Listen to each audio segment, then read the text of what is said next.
Oh. Nak, dah tidur belum? Senang betul anak kita tidur hari ni. Itulah, biasa tak tidur lagi macam ni. Awal hari ni. Oh, siap dengan permainan dia, siap dengan skateboard kecil dia lagi dia tidur.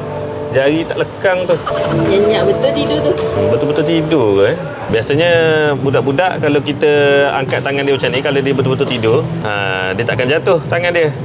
Dia tergantung macam tu. Tu kalau dia betul-betul tidur. Kita tengok. Bismillah.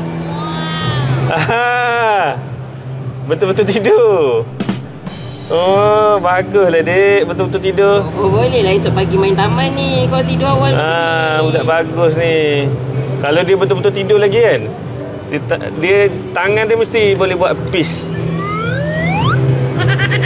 Oh, betul-betul tidur lah. Kalau dia dah memang tidur lama, daripada pukul 10 malam lagi, dia mesti boleh buat mini love.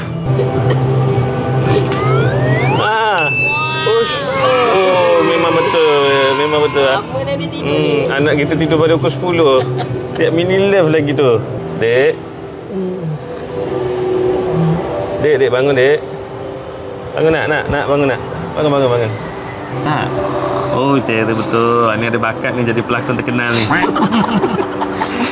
Kecil-kecil pun bapak dah nampak dah bakat kamu. Kamu tak tidur kan lepas tadi kan? Buat apa kat sini? Bapak dengan mak ni. Adik dah tidur dah. Pukul 10 lagi. Macam mana? Sebab adik boleh buat mini love tadi. Bapak suruh adik buat angka 3, kenapa tak buat angka 3? Tak ada pula, adik tak dengar. Mana adik tak tidur? Macam mana boleh tahu tak ada? Bapak suruh buat peace dengan mini love je, mana ada angka 3? Bapak tipu. Kamu tu noob lagi.